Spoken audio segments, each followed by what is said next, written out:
ne balima bi an sigikun ye mun ye an sigikun fɔlɔ o ye i y'a faamuya b'a la terroriste minnu bɛ labɛn na ko bɛna Mali ni Burkina attaquer Burkina ye ko da terroriste ko a ka bon hakili ma Mali fana ye minɛnw minɛ kunu terroriste la a ka bon hakili ma an b'an da don o la ni waati man ta an tɛgɛ ma faso kumasuluden Baso kumasuluden n'o ye Maliki Konate an ɲɛ b'a sigilen na France 24 la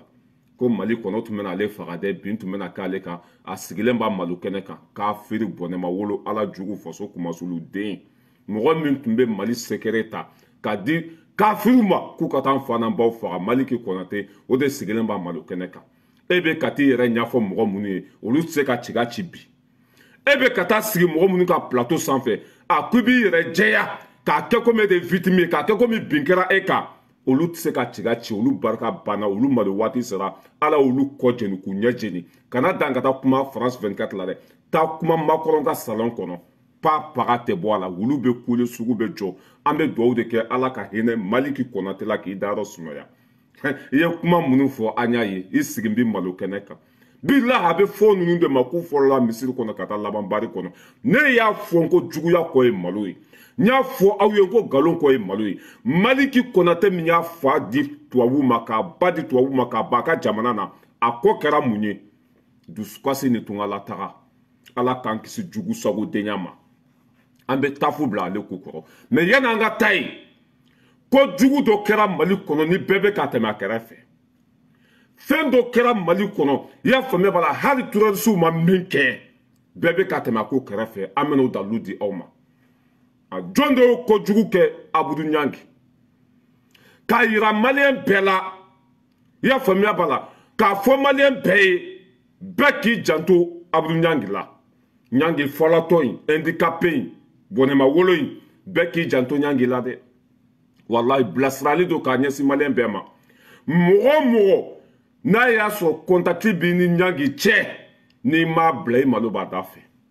mɔgɔ o mɔgɔ n'a y'a sɔrɔ e ni Ɲangi de bɛ ɲɔgɔn wele business b'aw ni ɲɔgɔn cɛ n'i ma Ɲangi weleli bila i kumakan yɛrɛ sirilen b'a bolo dɛ bilahi ne de filɛ nin ye k'a fɔ aw ye cɛ o cɛ ni mi janto Ɲangi la i malo b'a da fɛ parce que Ɲangi bɛ sini de ɲɛ sigi n'i y'a wele k'i gundola kuma fɔ a ye k'i ka sɛgɛrɛ fɔ a ye o weleli kɔnɔna na i b'a sɔrɔ telefɔni filanan b'a bolo a bɛ k'i kumakan yɛrɛ siri sini kama en cas n'aw tɛ hakilina kelen na a bɛ bɔ k'i kumakan jouer réseau sanfɛ nin cɛkɔrɔba dati bannen ala jugu i sen b'i i sa dingɛ da la i y'a faamuya b'a la mɔgɔw de kumakan bɛ e bolo ka na jouer réseau sanfɛ i bolo bɛ ɲini ka k'i yɛrɛ kala ye jɔn bɛ danaya da i kan tuguni jɔn b'a gundola kuma fɔ e ye jɔn bɛ gɛrɛ e la tuguni la question est là n'i y'a ye mɔgɔ o mɔgɔ la kafiri don mɔgɔ o mɔgɔ b'a balimaw kumakan yɛrɛ sire k'a teriw kumakan yɛrɛ sire k'a jɛɲɔgɔnw kumakan yɛrɛ sire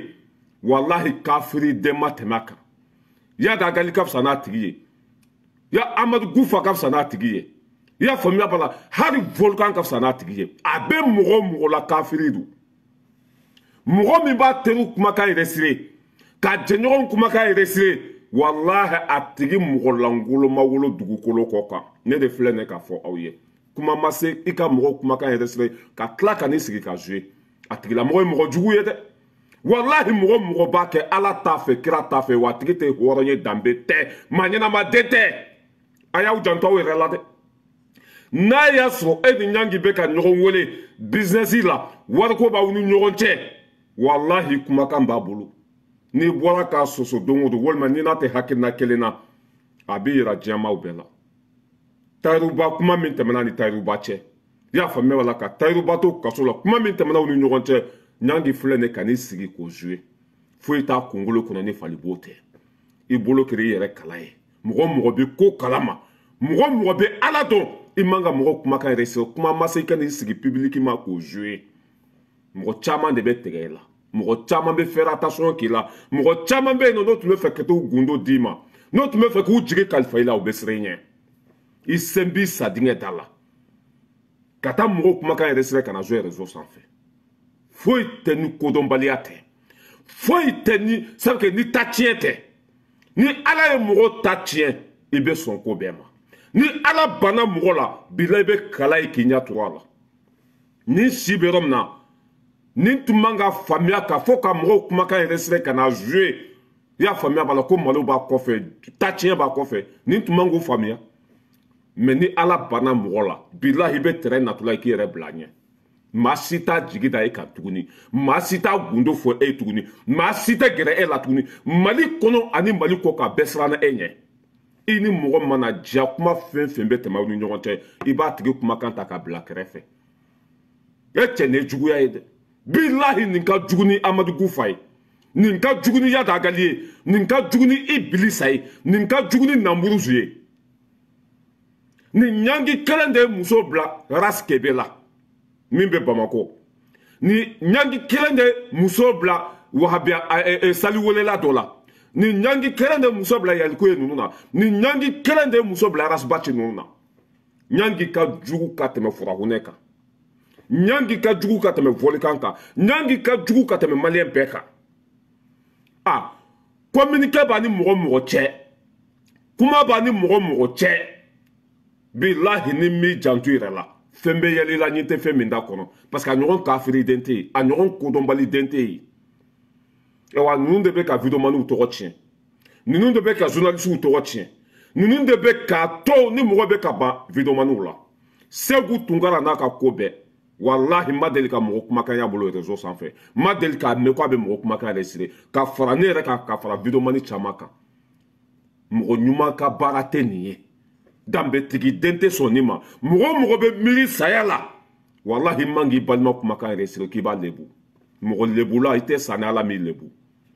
i tɛ sa ni ala m'i lebu wa ɲangi balo cogo filɛ ne dugukolo kɔ kan i y'a faamuya b'a la ka mɔgɔw kumakan yɛrɛ sira k'a jouer wari bɛ d'a ma i y'a faamuya b'a la ka pesi da mɔgɔ ɲɛ wari bɛ d'a ma ka mɔgɔw janfa wari bɛ d'a ma ka mɔgɔw ta tiɲɛ wari ka d'a ma ɲangi balo cogo filɛ nin a y'a k'a terikɛ la baba kamara ani baba taara campagne kɛ ibk ye wari dira ɲangi ma ka V8 d'a ma ka fɛn bɛɛ di ɲangi ma turu sera baba ma ko nafolo bɛ d'a ma du bɛ d'a ma wari bɛ d'a ma a ka commerce kɛ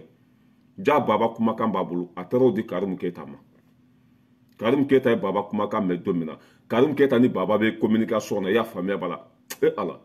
a ye baba mago sa pewu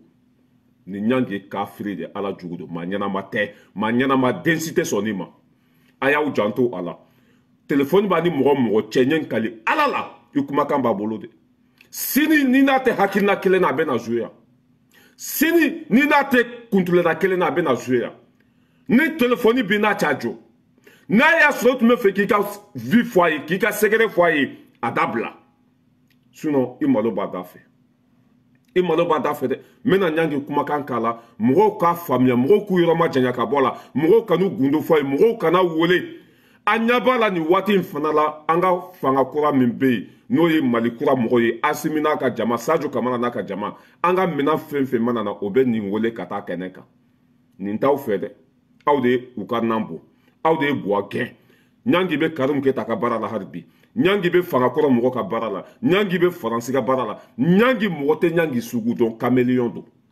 a bɛ taa ɲɛfɛ a bɛ taa kɔfɛ a bɛ yɛlɛma yɛlɛma komi nɔsi a bɛ yɛlɛma yɛlɛma komi ŋɔmi bɛɛ k'i janto a la a ɲɔgɔn mɔgɔ jugu mana mali kɔnɔ a ɲɔgɔn kafiri mana a ɲɔgɔn nafiri mana a ɲɔgɔn mɔgɔ lankolon ma wolo mali kɔnɔ mɔgɔ min bɛ mɔgɔw kumakan yɛrɛ sire mɔgɔ lankolon don kafiri don ala jugu don a y'aw janto a la sinon a b'aw mago sa ne ma deli k'a ye videomani hɔrɔn den mɔgɔ min bɛ miiri sini lahara jɔn don na k'e bɛ mɔgɔ kumakan yɛrɛ sire ko ka nin jouer yan ko kana jouer nin kɛnɛ in kan ni ɲangi tɛ maa ye cɛkɔrɔba isa n bɛ sa dingɛ da la mais foyi tɛ ni ta tiɲɛ tɛ foyi tɛ ni labanko juguya tɛ foyi tɛ ni hakɛ tɛ sinon ni nin bɛ kodɔn i yɛrɛ b'a dɔn ko n'i nana mɔgɔ kuma n'i ye mɔgɔ kumakan yɛrɛ sire kana jouer i balimaw bɛ siri i ɲɛ i muso n'i denw bɛ siri i ɲɛ i ka kabila bɛ siri i ɲɛ i jɛɲɔgɔn bɛ siri i ɲɛ maliden bɛɛ lajɛlen bɛ siri i ɲɛ mɔgɔw dun mana siri i ɲɛ i bɛ kɛ gon kɛlɛnabila ye mais danga ni ta tiɲɛ don tayiru ba ma kuma jugu yɛrɛ fɔ ɲangi min ko barama ture ko i y'a faamuya b'a la ko a fagara cogo min na ko preuve b'ale bolo o dalilu b'ale bolo ani tayiruba ye ɲɔgɔn sɔrɔ tayiruba ko barama ture kɔni ko ale bɛ san 1 de la comment ça s'appelle kasobonba la ka na yen nɔ ko Barama Touré ko ama ye ama kuma jugu yɛrɛ fɔ ja cɛ bɛ kuma la a bɛ ka cɛ kumakan yɛrɛ hɔrɔnya tɛ sɔn a ma danbe tɛ sɔn a ma silamɛya tɛ sɔn a ma halaladen tɛ sɔn nin ma nin ye kojuguba de ye dɛ walahi nin kɛwale ka jugu ka tɛmɛ terroriste kan ne de filɛ nin ye k'a fɔ aw ye nin ka kɛwale ka jugu ka tɛmɛ i y'a faamuya b'a la mɔgɔ fagalaw kan a ye ko min kɛ nin c'est interdit par la loi nin bɛ se k'a lataa kaso la i ni mɔgɔw ni ɲɔgɔn cɛ kuma min bɛ tɛmɛ aw ni ɲɔgɔn cɛ o ye secret de i man ka bɔ ni o ye nin bɛ c'est que ni Tahirou Ba ko k'a bɛ plainte don e kama e bɛ se k'i sigi kɛ kaso la n'a fɔra ninnu ye k'u tɛ kodɔn kalan ni kodɔn tɛ kelen ye a tɛ nin n ye journaliste ya kɛ dɛ diplôme bɛ n bolo dɛ a donna ta a bɔra ta ne bɛ kodɔn e bɛ mɔgɔ kumakan yɛrɛ sera ka jouer kodɔnna tɛ sɔn a ma bilahi maa ɲɛnama tɛ sɔn nin ma n'i y'a ye mɔgɔ la mɔgɔ lankolon don n'i y'a ye mɔgɔ la mɔgɔ ɲɛnama tɛ mɔgɔ bɛ mɔgɔ kumakan yɛrɛ sire a tigi bɛ sɔn ka mɔgɔ sogo dun a tigi bɛ sɔn k'a den faga nafolo kama a tigi bɛ sɔn ko bɛɛ ma a y'a yɔrɔma janya ka bɔ a la maa ɲɛnama tɛ ko in ye n tɔɔrɔ fo k'a dama tɛmɛ k'a fɔ aw ye a y'aw janto a la n'a y'a sɔrɔ ko dɔ bɛ ni ɲangi cɛ kuma ma se wariko ma kuma ma se faamaw ka wari minɛli ma i kumakan b'a bolo de dalilu b'a bolo ye n'i y'a dɔgɔya don o don a bɛ na n'a ye yan n'i n'a kɛlɛla don o don a bɛ n'i wa i b'a yan mɔgɔ c'est que hali ni ɲangi bo ye sanu de hali ɲangi kana dan ka président dɔn dɛ ɲangi ka ura yɛrɛ dɔn diɲɛ kɔnɔ i y'a faamuya b'a la k'a fɛn dɔn min yɛrɛ tɛ président ye kana gɛrɛ a la kafiri don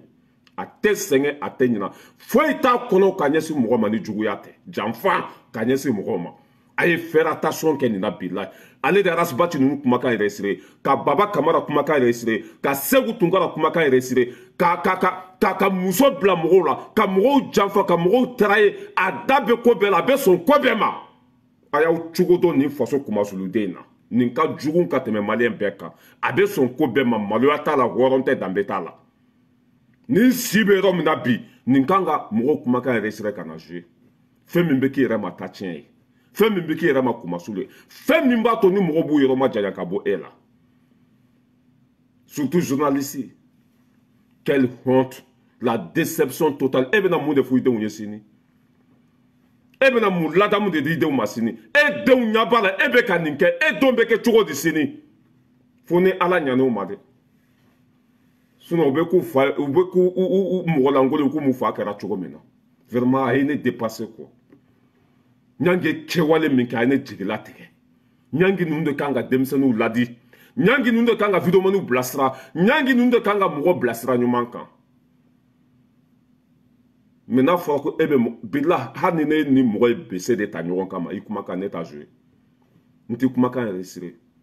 hali ni ne ye muru de ta ɲɔgɔn kama n tɛ kumakan yɛrɛ sire kuma ma se ka na joué quelle honte la déception totale ne ma vidéomani ɲɛnama si tɛ sɔn a ma halaladen ne ma mɔgɔ ɲɛnama si n'i bɛ sɔn nin kɛwale nin ma ni ɲangi tɛ an ka kumakan lamɛn a kana an ka temps perdu quoi parce que ça me fait mal a bɛ na n sigi k'u yɛrɛ bɛ tiɲɛ cɛkɔrɔba san 50 ni kɔ n'i y'a wele téléphone filanan b'a bolo a bɛ k'i kumakan ta sini kama an kan sini ni n'a tɛ hakilina kelen na ka ni ŋaniya to e la e bɛ don da la ka nin hakilina to e la e bɛ ci ka ci mɔgɔ ŋaniya tɛ foyi ye ka mɔgɔw mago sa ka mɔgɔw ta tiɲɛ walahi e tɛ lafiya fo ka diɲɛ dugukolo meleke i ɲɛ t'i la i bɛ komi wulu n'a ku président fɛn fɛn mana na i bɛ tugu a kɔ waritigi fɛn fɛn mana na i bɛ tugu a kɔ i balo cogo filɛ nin ye e tɛ se ka foyi k'i yɛrɛ fo ka tugu mɔgɔw kɔ komi wulu n'a ku c'est honte ni maloya tun bɛ nin na nin tun man ka tugu nin fanga kura in kɔ ni nin tun bɛ ala dɔn ni barika tun bɛ nin na nin tun man ka tugu nin fanga kura in kɔ buba fanɛ ninnu n'u ka ko bɛɛ o ma tugu nin fanga in kɔ dɛ parce que nin fanga de bɛ ka gɛn mais ale filɛ nin a tɛ se ka taafan kelen t'a la nin ka fɛn bɛɛ de ye wari ye a ka ala ye wari ye a fa n'a ba o ye wari ye wari kama nin tɛ maloya yɛrɛ t'a la quoi sinon nin tun kan ka tugu nin fanga kɔ hali an ka kɛ i kana ninnu fanga ninnu i tun kan k'i nɛ minɛ k'i ka baara kɛ ka ninnu ye k'u to ye mais wulu don n'i ye kolo fila kɔrɔ a bɛ tugu i kɔ bɔnɛ ma wolo i bolo kɛra i yɛrɛ kala ye ne ma deli k'i wele n tɛ nin wele n tɛna n gundola kuma fɔ ye mais mɔgɔ ni nin bɛ communication na bilahi lebu b'a bolo mɔgɔ ni nin bɛ teriya la i lebu b'a bolo Ni ma ye ka to i malo bada fait. Anga la mais kananga temps perdu quoi parce que bonema wolodo. Écoutez ces Michel là, franchement ça me dépasse. C'est honteux.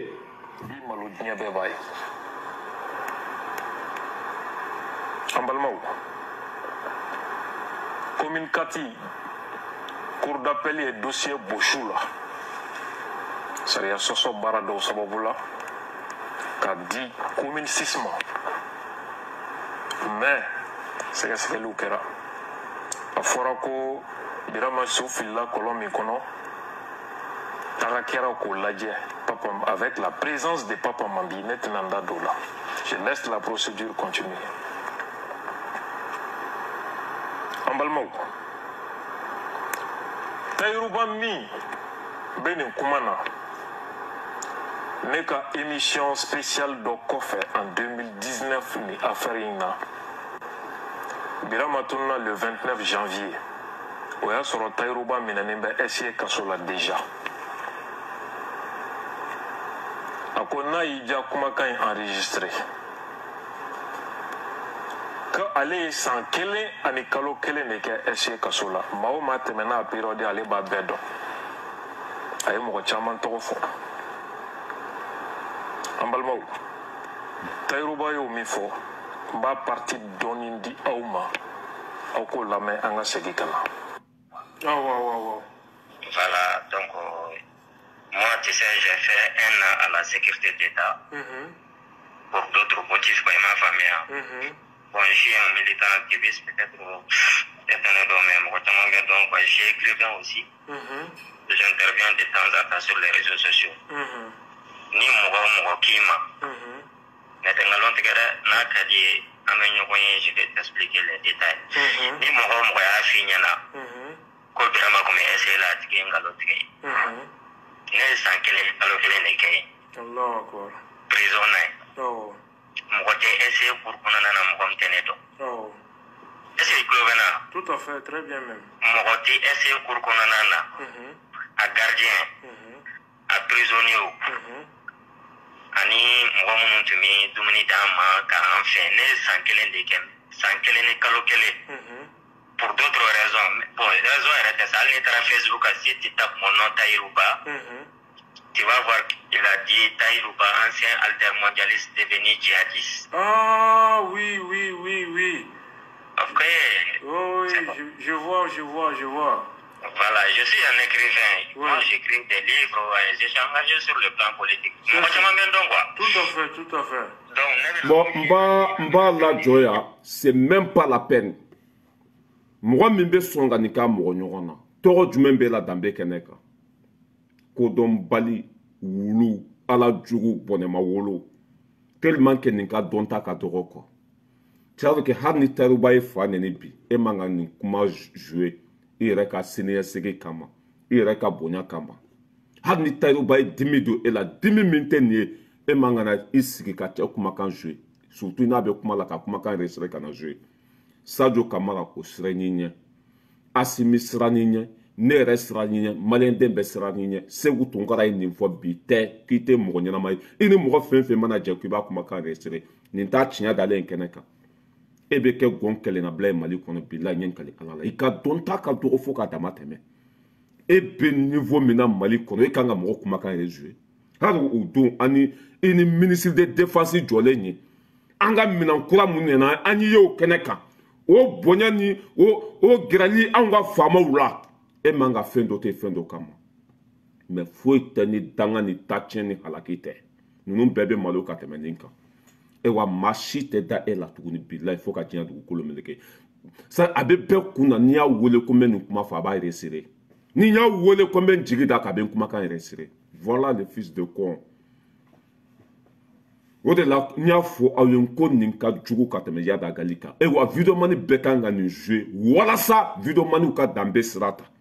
n'i ye kuma suru ye ka ɲɛsin videomaniw ma n'i ye tɔgɔ tiɲɛ i ɲɛ tɛ videomaniw la o tɛ da la videomani kana dan ka vie sɔrɔ dɛ alikaba ka k'i ta ye maa si mago t'i la parce que danbe de t'u la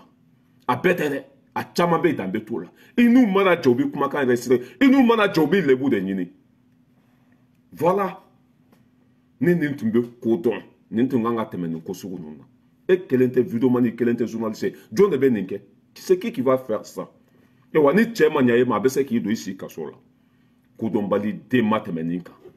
Vraiment, ne re dara ninka kodombali tenya la bide. Ne dara la ka fo ete nkongolo kono billahi. Et imagine ce qu'il est en train de faire. Mais c'est n'importe quoi. C'est n'importe quoi.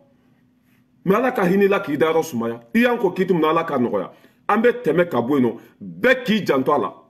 E mini nata kabu. Ya famia bala warko fabila. Gerenyangila. E mi ya famia bala ni nata kabu. Ite foi fe jian kuna ni warite. Gerala. Billahi na mana kele dungo da be nana ya. Ku tu meka ta fama o deli warla. Tu meka fama o mene warla. Tu meka ninke. Ah, i gerala e. Warko fami. Ima sisa mugoni kunu mugote kelenya. Ima sisa mugoni kunu mugote. Kunu mugo lutumbu dambe fsani fembe. U dambe akaboni wore akaboni sanui. Ni dambe bila. Ya fami bala ye jia fembe soro. Me bi hada madun te maloya. Aya gerala de aya wole aya kauteri aya kauje nyogonye. Malo ba kofe kumasulu ba kofe ninde muso bla almamu la ka muso bla jenyogon la ka muso bla teru la war koso jia denya nofe. Ka mo kuma kan resire jia denya nofe. Ebe video mani horon jume kanike. Ma nyina ma site so ni ma jia kono. Ni be kofe saya be. Ebe nata munde fo alai. Ki sigi doron ka mo lebo kono. Ki sigi doron ka mo tatien. Mo be malo turum la e te fo nyenyi note. Saya be ni be kofe. Wari kofe saya be, du kofe saya be. Ya famia bala, katkati kofe saya be. Ya famia bala, e fem be kofe saya de be. Aya janto nyangi lade. Ka firi do aka jugu katame ya da galika, aka jugu katame Amadou Goufaka, aka jugu katame mogo munu beka mogo fara be mali kono nyangi ka jugu katame lu beka. Mais fembe yele e la nyente fembe da kono billahi. Quelle honte. Et si demsenu de kanga ninkebi. E si be rom na bi e kanga mo kuma kan ju haranga ke tayru baka beseta e kama e tunanga amerika fo ni beseka kololo la se erema ni beseka mo la sra enye me danga ni ta tien de bu nofe obe kala e kunya trola tayru ba kuma kami ni a resire ki na to téléphone na ka klaka na jouer na ye plainte du kamanyen kale ala la bilay beseka ta kasola a kaso fana kuntala ka jande. Ambe teme kaboino. Danga denyenga tambe perdi. Quelle honte. N'abonno, ambe na Burkina. Tu n'as reçu mon tumbe la bena Niger kono. Kobe na Burkina attaqué. Kobe na Mali attaqué. Fembe en boulot be akabo hakele ma. E siglem bika mobili ni kono. Ya famia bala kobe na Mali attaqué. Fo eti bolo ni pika pute. E betami. Fembe Mali bulu akaboni pikapu akaboni fembe. Fembe Burkina bulu akateli ninpe. Hani mo million de farla nyoka. Kibe na Burkina attaqué bi. Droni kele. Abe sera obe fara. Meni tatien sera mo ni fima ibe son kobema. Ah, danga demu ntume ka fara nyoka Niger kono. Ani kunu jezo ne video mi jouer. Ni tchadjo be ka fara nyoka. Kobe na anga jamana uchi. Ah, olu de sera mina kobe na Burkina attaqué. Burkina ka droni ye min daw kan anga janga laje billahi Burkina ni Mali u lafiya wati de sira cɛti so la Burkina ani Mali a jɔ wati de sira I kana dan turarisiya ma de hali ni kɛra I bilisa de billahi an jɔlen bɛ a k'i bo tigɛ foyi ti san na an lafiya wati de sira an ka jamana jɔ wati de sira hɛrɛ na wati de sira I mana juguya fɛn fɛn ta ka ni jamana fila in sɛgɛrɛ billahi malo b'a kɔfɛ saya b'a kɔfɛ tatiɲɛ b'a kɔfɛ mɔgɔ tɛ se nin jamana fila in na an ma foyi kɛ mɔgɔ si la an balimaw ka hɛrɛ an balimaw ka basigi lafiya o ka n'an ka jamana kɔnɔ ni e ko k'anw kana lafiya ala b'i faga ka sɔrɔ I sa waati ma se turadisu minnu tun bɛ ka labɛn Niger kɔnɔ turadisu minnu tun bɛ ka fara ɲɔgɔn kan Tchad kɔnɔ k'u bɛna Mali ni Burkina déstabiliser billahi depuis o natɔla Burkina ye san kame de jigin o kan dɔrɔni kelen a ye mɔgɔ bayirika de faga foyi t'e bolo ni mobili ni tɛ depuis e bɛ sira la ka na ninnu sigilen b'u ka salon kɔnɔ n'a b'i natɔla la u bɛ yɛlɛ I la quoi u b'a fɔ sanni o bɛ yɛlɛ I la u sigilen ko su c'est vrai que mɔgɔ minnu su banna u bɛ ka na ala ka danga bina mɔgɔ minnu kan o bɛ kana ko bɛ na anw attaqué o sigilen b'u ka salon kɔnɔ lafiyalen sɔrɔdasi yɛrɛ tɛ déplacé tuguni drone bɛ sanfɛ caméra b'a la bɔmu juguba b'a kɔnɔ a b'a bila ka jigin ka dɔrɔn k'i mago sa mais hakɛ kɔ ye saya de hakɛ kɔ sako jugu don bi i ɲɛ t'u sa cogo la diɲɛ tɛ lahara tɛ an ka ja an ka Burkina lajɛ a ye ko min da o kan. C'est dans cette opération avec les nouvelles du front et cette opération réussie par les forces armées nationales, les vecteurs aériens ont neutralisé une horde de terroristes venus du Niger dans l'intention d'attaquer la ville de Arbinda. Les détails de la traque avec Bienvenue Tansa. Sur la base de renseignements, une horde de terroristes venus du Niger avait pour objectif une attaque d'envergure contre une de nos villes. Les recherches ont permis de les localiser. Vers 1h du matin aujourd'hui, l'assaut est ordonné. Cible probable, Arbinda. Ces bandits prennent alors l'axe Belédé-Arbinda pour l'approche. Ils sont verrouillés par les vecteurs aériens puis frappés. Aya Djigouka, Aya Djigouka. Billahi. Le véhicule pick-up de la colonne était bourré d'explosifs pour l'attaque suicide. Ils consumeront dans cette gigantesque explosion des charges due à la frappe de précision. L'attaque est échouée. La ilaha illallah. Allah akbar. No,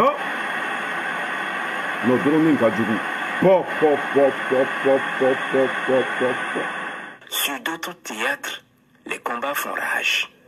Plusieurs dizaines de terroristes sont neutralisés et du matériel récupéré. Les opérations se poursuivent.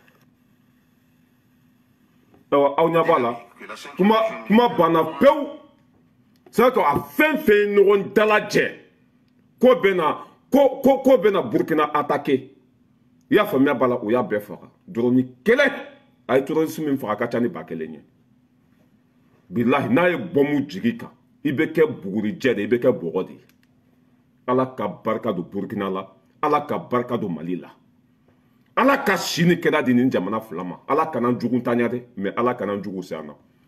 Tchao tcheni kube Burkina be farabi, kube Mali on farabi. Mami konkiyama. Et te fouet sans faire moto ou le mobile. Satellite qui be en kuna, anyabe, ça veut dire anyabe a des missiles la dougouma. Satellite qui be en kuna, radari be, drone be sant avec un film que, hani missile bina dougouma, drone ba ekato sans fait. Et ben na tchouj me koibe en attaqué ni chi de ma ba, ni danga ma bika, ni ta machien. Et ben na attaqué tchouj me koibe ta. Hein? Mobile ka kalo kelenke bolla. Drone be wuli 10 secondes ka teme ala.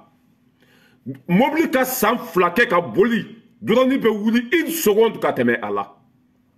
E wa fen tumbe ka nyoron dala je Tchad kono ni Jason a video jeu kunu olu besara. A fen tumbe ka nyoron dala je Niger kono kubena anka mro attaquer a be fara. O donye check a vocali jouer. Nko la be sugu bebe Niger kono. Mina sugu bebe ka do Niger kono. Janfan sugu bebe ka la be Niger kono. O mro munu tumbe ka ta Burkina o besara kunu. A be doni kele. Anga surasu yete déplacer tukuni. Kado mobile kono guju srate foite o banao ambe sanfe de ngache drone be sanfe jite dama tote dama fona bulibara sengenate ni ya batterie sadze ka bla sanfe abise ka sangelenke ate senge ate nyina wanya sa ke sunogota mina foyi e wa be yeli ke kateme har meleke ka aw yere nya bala a fen tumbe kana an sigilen bu ku kono u bora dugu mina o no o dugu ka jan u mase Burkina kono anyu kumbe ka sankame jigu ka billahi na ya jigi na ye bomi mbla ka jigi nga ta be dugu kolo fora de fo jibe sote ka bokuma mase mogoma bomu mbe droni kono na ya bla ka jigi ka ya fo me abeta fo dugu kolo wolonvla na la ka fo jibe poi ka bo ebe ya ite yede anga tele o mabi solution bambulo bi e ka sigi ne jezoni ka vidéo ye o don mobili caman b'u bolo f'u bɛ don k'u ka mobili sanfɛ bilahi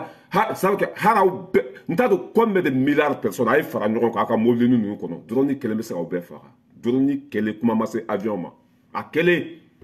a b'aw bɛɛ faga an bɛ tɛmɛ ka bɔ yen an bɛna Mali la Mali fana ye baara min kɛ an bɛn'o yira aw la ala ka barika don Mali la a y'a lajɛ dɛ.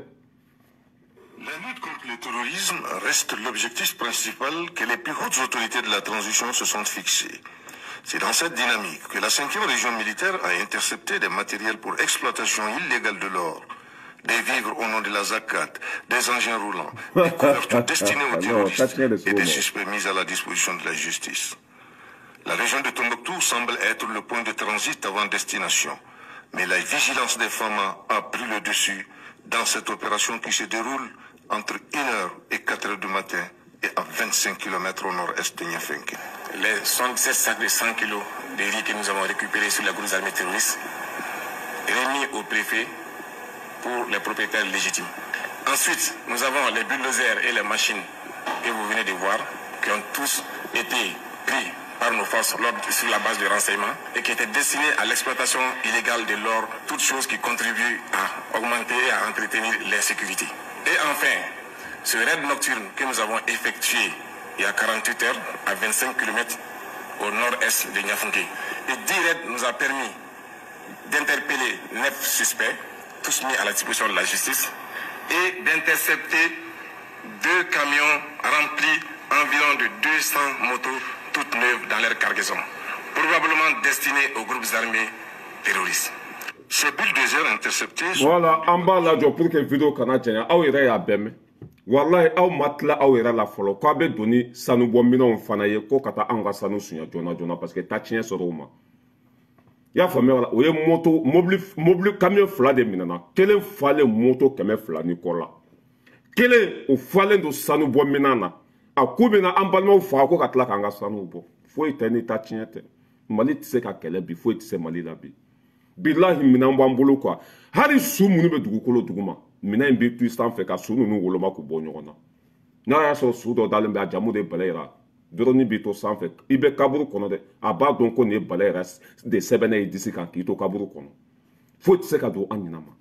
i ma ye fɛn fɛn bɛ camion kɔnɔ bi i y'a faamuya wala a bɛɛ bɛ ka minɛ fɛn fɛn bɛ carton kɔnɔ bi a bɛɛ sugu dɔnnen don i y'a faamuya hali muso kɔnɔmaden min b'i kɔnɔ i y'a faamuya wala ni cɛ don walima ni muso don dɔrɔnw b'an bolo bi a b'a bɛɛ dɔn ka bɔ ɲɔgɔn na e bɛ taa min ni ala ma ban e la e kan ka don Mali kɔnɔ walima e ka janfa ta ka ɲɛsin Mali ma ni ta tiɲɛ ni labanko juguya ni i si bannen kɔ e bɛ mais danga de bin'u kan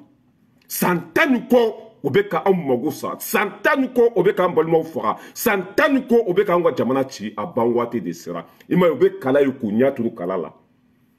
sinon minɛnw minnu b'an bolo bi ni e si ma ban ni danga ma bin e kan ni e ta ma tiɲɛ e kan k'i kun da Mali kan bi mais u si de banna hein? Mais imagine o don o ye sitani min fa i y'a faamuya b'a la bombe jugu la k'a ka taa Sévaré kan attaquer n ka cɛ ni minɛnw tun t'an bolo minɛn minnu bɛ yeli kɛ u tun bɛ taa mago sa fu mais capacité bɛ Mali la bi bilahi hali dugukolo duguma ji min bɛ yen fo sous-sol la ha n'a ji finnen don walima n'a jɛlen don bilahi anw ka minɛnw b'a dɔn bi a se bɛɛ b'an ye bi mais fɛn bɛ yɛlɛ aw la ɲɛ tɛ fɛn min ta kɔnɔ nin kafiriden ninnu k'u bɛ taa an balimaw faga ko ka tila k'an ka sanu bɔ n bɛ n ko fa de donn'u la bilahi tellement k'an bɛ ka Faransi n'a nɔfɛmɔgɔw gɛn tellement que o girilen don bi k'u bɛ taa anw faga k'u bɛ tila k'an ka sanu bɔ sanu bɔminɛn o minɛna moto 200 ni kɔ o bɛ ka taa di jihadistes ma dumuni matelas fɛnw ala ka barika don Mali la ala bɛ Mali fɛ kira bɛ Mali fɛ barika bɛ Mali la segukaw ka dugawu bɛ ka minɛ ala bɛ Mali fɛ kira bɛ Mali fɛ barika bɛ Mali la segukaw ka dugawu bɛ ka minɛ bilahi n ka cɛ ni si banna i tɛ yeli kɛ ni dati banna n ka cɛ i bɛ TGV k'i yɛrɛ bila TGV kɔnɔ o de kɛra terroristes n'u dɛmɛbagaw ta ye u bɛ ka malo su ni tile u bɛ ka dɛsɛ u bɛ ka solution sugu bɛɛ ɲini don cogo tɛ yen mali ye kulu de n'a binni kan a b'i madimi n'i binna kan a b'i kɔ kari minɛnw b'an bolo bi wa baara bɛ ka kɛ a ka bon hakili ma o de la ni ne ye mɔgɔw ye ko bɛ nin fanga in lagosi n dusu bɛ tiɲɛ n tɛ se k'an yɛrɛ contrôle quoi n b'i fa nɛni k'i ba nɛni k'i buruju bɛɛ nɛni parce que bi anw balimaw nin bɛ ka kisi bi anw ka nafolo tɛ ka suɲa bi avion bɛ ka sɔrɔ bi sɔrɔsiw ka sara bɛ ka passe banque de la i y'a faamuya virement de bɛ k'u ka compte kɔnɔ sɔrɔsi bɛ compte dayɛlɛ kunun nin si tun tɛ yen ni ne ye ala jugu sigilen ko bilan tɛ yen bilahi on dirait que n ka pan ka bɔ faransi ka taa don a tigi kɔnɔ k'a tigi ɲimi-ɲimi i y'a faamuya b'a la ka démonter ka bila yen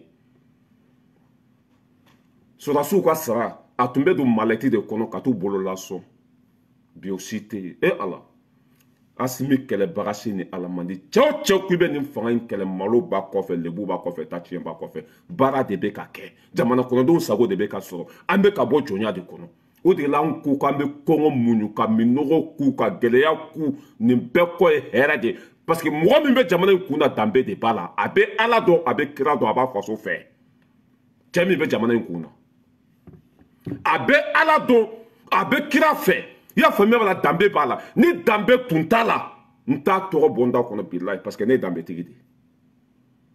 mais cɛ in bɛ ala dɔn a b'a faso fɛ asimi bɛ mali fɛ ka tɛmɛ maliyɛnden bɛɛ kan bilahi baara bɛ ka kɛ dɛ seyidu sisɔgɔ zeska mete baara bɛ ka kɛ bɛn a ka bon hakili ma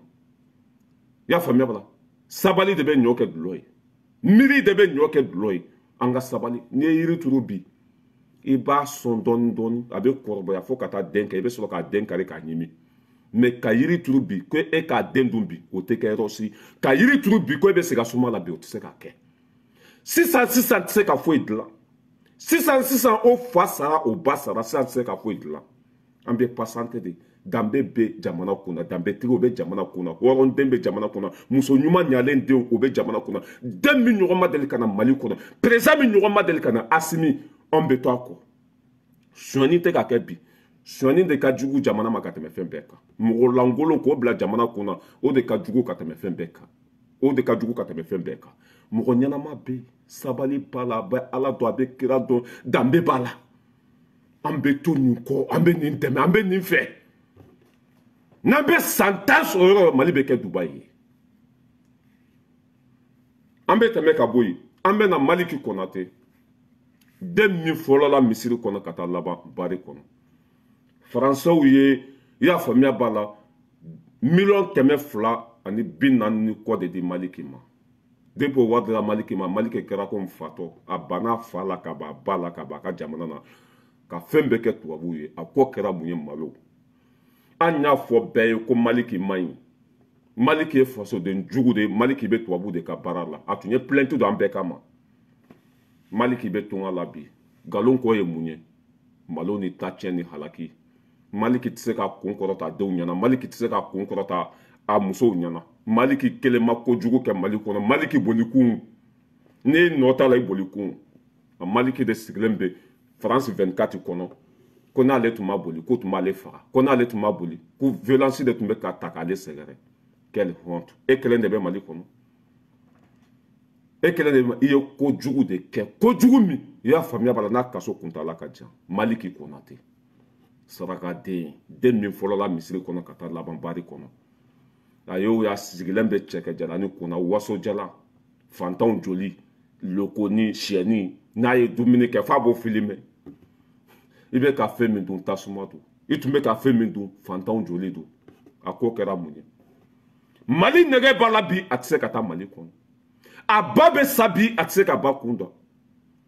a muso n'a denw bɛ mali kɔnɔ mɛ du ni mobili o bɛɛ bɛ yen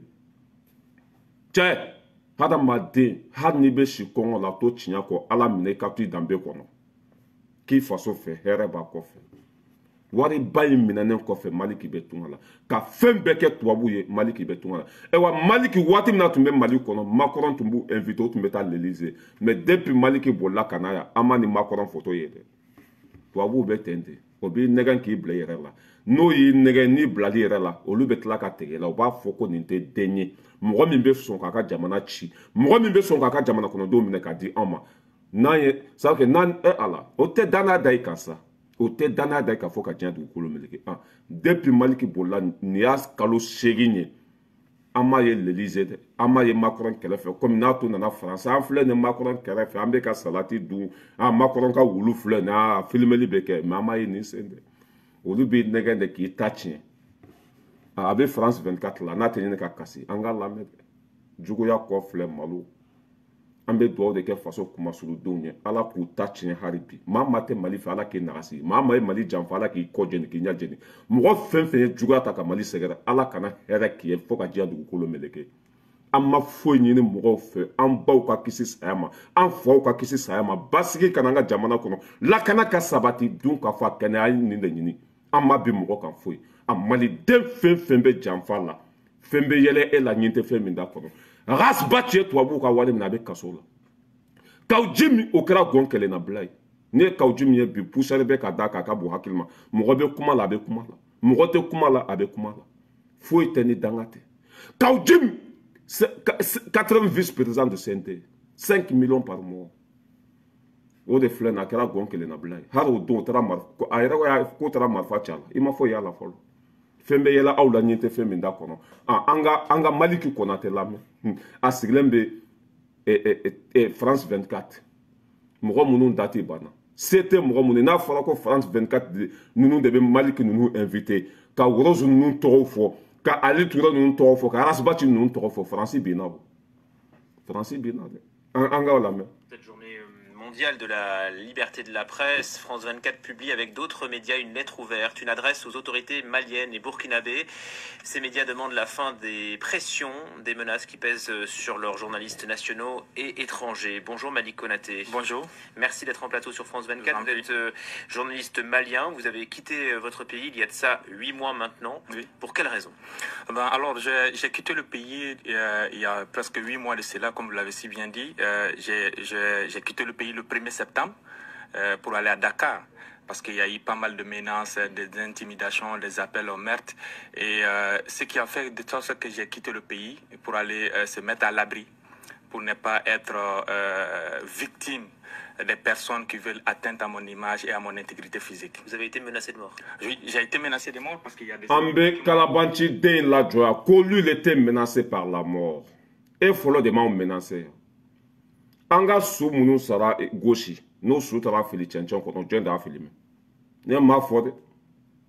BFM TV de ya fo. Ko fen tumbe ke ko de tumba reportage ke. Ne ma fode. Ni e galon da mo la sin la hala jondo ibeta bola. Olu de ya fo ko ni tumbe ka baraka nyon fe. E folo de menacer ta ka un segere, e folo de on janfa. A bana jugu fora jugu e galon ko e malo e. E ma fo ya la folo. Menacer te billahi comme il bolla ka bo Mali kono o de la sigilen be plateau sanfɛ ko menansi ne tun bolo tun kan ka to birifini duguma ye ka to sutura la k'i nɛ minɛ ka bɔ an da la i minɛna i bo kunna i minɛna janfa la i minɛna mɔgɔ faga la i minɛna ko jugu bɛɛ la o de y'i boli kun ye e kan ka taa kuma radio la ko menansi taara k'e sɛgɛrɛ i ye ko jugu min kɛ e yɛrɛ b'a dɔn i ye juguya min ta ka maliyɛnw sɛgɛrɛ e yɛrɛ b'o kalama e kan ka kuma bi kuma da kan ka y'e bolo bi mais maloya tɛ hɔrɔn faga tuguni nin si t'i bɔ nin na i y'a faamuya b'a la i bɛ to tunga la de ni segina ka taa Mali kɔnɔ condamné jusqu'à la mort i kun tɛ ci i da tɛ fara i bɛ minɛ k'i don kaso la soso b'i kin komi soso ye Idrisi kin cogo min na soso b'i kin komi o ye Arasbachi kin cogo min na i bɛ k'o kalama o e de m'a fɔ k'i taara formation na ko 2 semaines k'i bɛ segin nin y'a san kelen de a ma segin o de sigilen bɛ plateau la ko menace de mort taara k'ale sɛgɛrɛ e fɔlɔ ma menace de mort ta ka maliyɛnw sɛgɛrɛ mɔgɔ minnu sara olu tɛ mɔgɔ ye e tun bɛ ka mɔgɔ minnu janfa k'u di tubabu ma olu tɛ hadamaden ye dɛ e ni tubabu tun bɛ bɛnbɛn min na maliyɛnw kɔ kan o tɛ kojugu ye kojugu de kosɔn e bolila kojugu de kosɔn e tɛ Mali la mais ni e tiri sigi wali plateau kan ko menace taara ka e sɛgɛrɛ maloya tɛ e la dɛ a maa tɛ datigi bali da sago fɔli la ninnu tɛ se k'i jigi tugu ninnu tɛ se k'i dɛmɛ ninnu tɛ se k'i lasegin ka taa Mali la wulu bɛ kule sugu bɛ jɔ n'a y'a sɔrɔ barika tun bɛ ninnu na i taara kuma u ka plateau sanfɛ u bɛ se ka solution sɔrɔ pour que i bɛ se ka taa Mali la cogo min na là d'accord mais solution t'a la o e bɛ sa tunga la bi lahiɲɛ kali ala la i ye kojugu min kɛ e b'a dɔn ka tɛmɛ an bɛɛ kan menace de mort tɛ n'o tun y'i sɔrɔ Mali kɔnɔ o tun b'i ba ta sɔrɔ tɛ bilahi menace de mort tɛ bilahi ɲɛ kale Ala la ni tun ma boli n'o tun y'i sɔrɔ Mali kɔnɔ bilahi tun bɛ taa tɔ ɲɛfɔ lahara bɔnɛ ma wolo Ala jugu mɔgɔ lankolon Maliyɛn jumɛn sɔnna nin ma halala den jumɛn sɔnna nin ma waati min na ni jugu bɛ ɲɔgɔn na jani e n'u tɛgɛ bɛ ɲɔgɔn bolo i y'a faamuya bala an ka mɔgɔ bɛ bin janfa kɔnɔ cogo cogo de tun bɛ sira di ninnu ma n'a tun fɔra ko nin bɛ ye tubabuw nɔfɛ ko ka filimeli kɛ mɔgɔ tun tɛ da la nka i ni ninnu mana jɛ n ka ca ko ye malo de ye sa Ala ko ninnu ta tiɲɛ depuis Ala bɛ ninnu bila diɲɛ kɔnɔ ko k'u ta tiɲɛnen don e ma tugu kɔ nin a tɛ malo ye a i bɛ dɔ kɛ teleso in tɔgɔ France 24 i bɛ dɔ kɛ kuma la ye Mali bilahi fo kɛ e sa i tɛ se ka don ye Asimi t'a bila bi a t'a bila sini fanga min bɛ bi a si tagatɔla tɛ nin fanga in bɛ sa fanga la ye a e bɛ dɔ kɛ tunga la e bɛ dɔ kɛ tunga la fanga in t'a bila sisan dɛ n'i bolo a yɛrɛ ka kuma ko ni nin fanga ye ko n'u y'a bila waati min nin t'a bila dɛ san tan mana bɔ e si la jɔn b'a dɔn ne min filɛ nin n bɛ sa bi n bɛ sa sini Ala de b'a dɔn Asimi bɛ yen ni Asimi y'a bila Sajo b'a ta ni Sajo y'a bila Njaw b'a ta ni Njaw y'a bila Modibo Kɔnɛ b'a ta ni ninnu si k'u ta fɛ ne yɛrɛ bɛ yan ne b'a ta parce que danbe bɛ na ekɔli tɛ dɛ kalan tɛ danbe de bɛ faso jɔ danbe de bɛ fɛn bɛɛ dilan i y'a faamu e tagatɔ tɛ Mali la i bɛ to yan menace de mort tɛ dɛ n'o tun y'i sɔrɔ o tun b'i fara tigɛ i bilakɔrɔ fara saba o tun b'a tigɛ i ye kojugu kɛ i b'a kalama wala n bɛ aw bila yan hakɛto bɛ kuma kɔnɔ wa salam an bɛɛ jɔlen ka to an ka ɲɔgɔn minɛ foyi tɛ an bolo ka Mali bɔ n'an ye miliyari sɔrɔ Faransi an laban ye Mali de hali n'an sara Faransi kɔnɔ an su de bɛ ta ka taa n'an ye Mali kɔnɔ an ka ɲɔgɔn minɛ k'an faso sauver hɛrɛ bɛ Mali kɔnɔ lafiya bɛ yen sanu b'an bolo jama b'an bolo l'olu bɛ yen Ala ye nafolo sugu bɛɛ di Mali ma mais a tɛ taa ɲɔgɔn minɛ kɔ a tɛ taa sabali kɔ an ka ɲɔgɔn minɛ ka kɛ kelen ye k'an faso défend hɛrɛ b'a kɔfɛ n'a ma kɛ anw ɲɛna a bɛ kɛ anw denw ɲɛna ninnu tɛ ka girin an nɔfɛ dɔwɛrɛ la dɛ hɛrɛ de bɛ yen an ka fisa n'u ye ten fɛn b'an bolo ka tɛmɛ o kan ni ninnu tun b'an ɲɛ ni fɛn tun bɛ ninnu bolo ka tɛmɛ an kan u tun tɛ girin an nɔfɛ a ye bɔ an ka jamana kɔnɔ sira kɛlɛ ma a y'an ɲɛ k'an to o sira kɛlɛ ma anw de ye fɛntigi ye anw de ye bana ye a sugu bɛɛ bɛ anw de bolo an de b'u ɲɛ ni ninnu tun b'an ɲɛ u tun bɛ ɲugun an na ni fɛn tun bɛ ninnu bolo ka tɛmɛ an kan anw si tun tɛ don yan fɛn b'an bolo ka tɛmɛ o kan hakɛto bɛ kuma kɔnɔ wa salam Ala ka bi nɔgɔya aw na balimakɛ tun bɛ ɲɔgɔn fɛ Aras Bala ira di l'homme tranquille depuis Paris bi ye le 4 mai 2023 hakɛto bɛ